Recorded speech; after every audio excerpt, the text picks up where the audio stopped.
আজকে এই ভিডিওতে আমরা জানবো কিভাবে আমরা আমাদের ফেসবুক আইডির ফ্রেন্ড লিস্ট হাইড করব। তো ফেসবুক আইডির ফ্রেন্ড লিস্ট হাইড করার জন্য আপনারা আপনাদের ফোন থেকে ফেসবুক অ্যাপ্লিকেশনটি ওপেন করবেন। ফেসবুক অ্যাপ্লিকেশন ওপেন করার পর এইবার আপনার ওপরে এখানে ডান দিকে ৩টে লাইনে ক্লিক করবেন। ৩টে লাইনে ক্লিক করার পর এবার আপনার নিচের দিকে চলে আসবেন। নিচের দিকে আসার পর এখানে আপনি একটি অপশন দেখতে পাবেন, সেটিংস অ্যান্ড প্রাইভেসি। তো আপনার এই অপশনেতে ক্লিক করবেন। এই অপশনে ক্লিক করার পর এবার আপনার এখানে একটি অপশন দেখতে পাবেন, সেটিংস। তো আপনার এই অপশনেতে ক্লিক করবেন।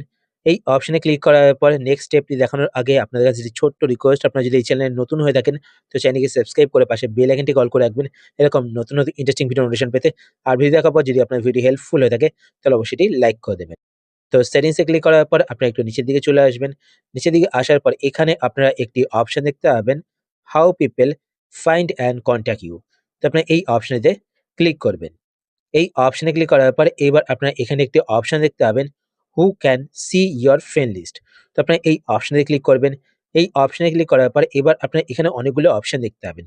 তো প্রত্যেকটি অপশনের কাজ আমি আপনাদের বলে দিচ্ছি। তো প্রথমত এটা আপনাদের পাবলিক সিলেক্ট করা থাকবে, মানে সকলে আপনাদের ফ্রেন্ড লিস্ট দেখতে হবে।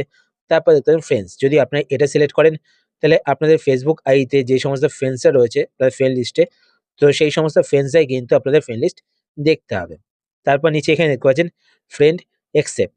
যদি আপনি এটা সিলেক্ট করেন, এটা সিলেক্ট করার পর এখান থেকে আপনারা যাদের নাম সিলেক্ট করবেন তারা কিন্তু আপনাদের ফ্রেন্ড লিস্ট দেখতে পাবে না।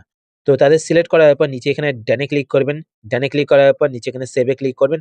তো এটা কিন্তু সেভ হয়ে যাবে। এরপর নেক্সট এখানে দেখতে পাচ্ছেন স্পেসিফিক ফ্রেন্ডস, যদি আপনি এটা সিলেক্ট করেন, এটা সিলেক্ট করে এখান থেকে আপনারা যাদের সিলেক্ট করবেন তারা কিন্তু শুধুমাত্র আপনাদের ফেসবুক অ্যাকাউন্টের ফ্রেন্ড লিস্ট দেখতে হবে। তো তাদেরকে সিলেক্ট করার পর আপনারা নিচে এখানে ডানে ক্লিক করবেন। ডানে ক্লিক করার পর এখানে সেভ এ ক্লিক করবেন। তাহলে কিন্তু এই সেটিংসটি সেভ হয়ে যাবে। এরপর যদি আপনারা না চান যে কেউ আপনাদের ফেসবুক অ্যাকাউন্টে ফ্রেন্ড লিস্ট দেখতে পাবে না, তো সেই ক্ষেত্রে আপনারা নিচে এখানে অনলি মি সিলেক্ট করবেন। অনলি মি সিলেক্ট করার পর নিচে এখানে সেভ এ ক্লিক করবেন। তো আপনাদের ফেসবুক অ্যাকাউন্টে ফ্রেন্ড লিস্ট কিন্তু কেউ দেখতে পাবে না। তো এইভাবে কিন্তু আপনারা আপনাদের ফেসবুক অ্যাকাউন্টের ফ্রেন্ড লিস্ট হাইড করতে পারেন।